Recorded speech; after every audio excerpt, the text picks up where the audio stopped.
we will practice our English. Mr. President Mararo, Member of Parliament, leaders of the local authorities, distinguished participants of this conference.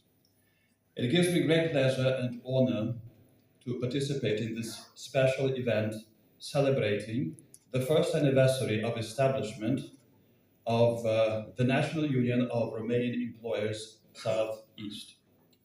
I congratulate the President, Mr. Mararo, on this anniversary. I wish further success and many more successful anniversaries to arrive in the years ahead.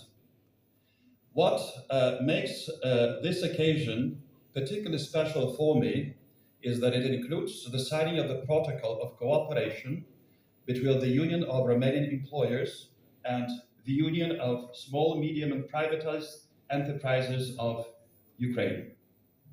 This is what makes it for me special and particularly memorable. I have full confidence that this protocol and the will that is invested in development of this cooperation will be a significant factor that will be conducive to further expanding economic and business-to-business relations between Ukraine and Romania.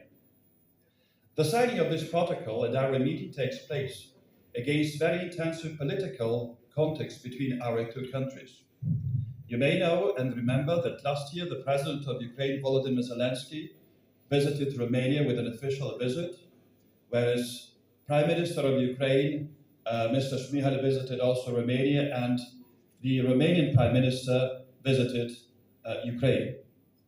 We're very grateful for all the support that Ukraine and Ukrainians have been receiving from our Romanian friends from the very first days of the all-out war of Russia against Ukraine. In those contexts that took place last year, a great focus was placed on our economic cooperation, and in particular, the transit of Ukrainian goods by the territory of Romania.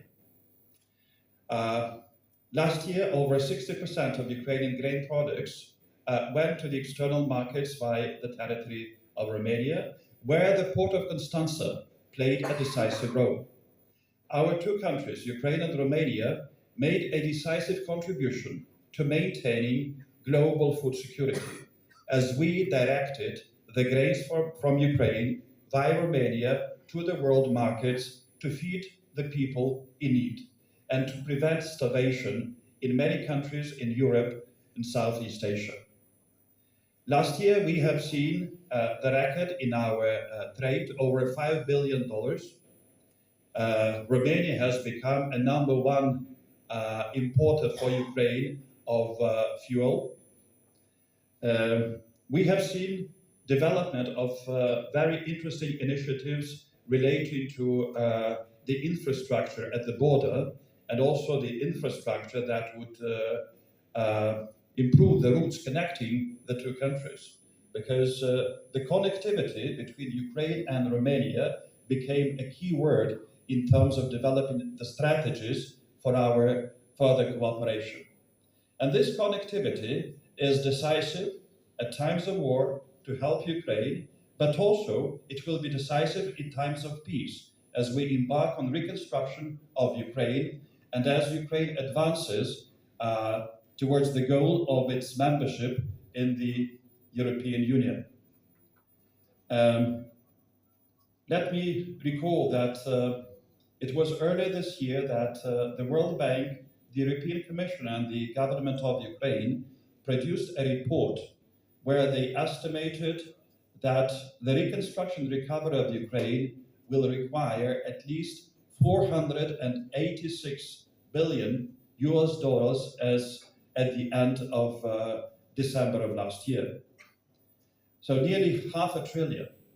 Since then, the Russians have continued to bombard different economic facilities, the energy infrastructure in Ukraine, and the costs have largely increased. In the last few months, because of massive attacks on Ukrainian energy infrastructure, we have lost nearly 80% of thermal power generation and 1/3 of hydropower generation. It is clear now that the winter ahead will be one of the most difficult winters confronting the Ukrainian people. We are now focusing on the one hand, rebuilding of the damaged facilities, and on the other hand, on strengthening the defenses of other facilities in the country. As we move, I'm confident that we will be able to expand the cooperation for the benefit of our two countries, of our two peoples, and Romania will be able to become a hub in terms of supporting the reconstruction efforts in Ukraine. Before that happens, the war continues and we must win this war. So I want to again thank all of you present here, others who are not present here, for everything that has been done until now to support Ukrainian and Ukrainians. This matters a lot to us. We do hope that this support will be forthcoming also in the future until we are able to win this war.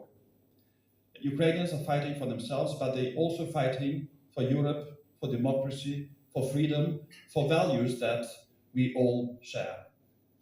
And as I see present in this hall many representatives of the business communities of this region, of Constanța, of the southeast of Romania, I would encourage you also to think about some initiatives that you could offer and extend to Ukraine as a symbol of solidarity.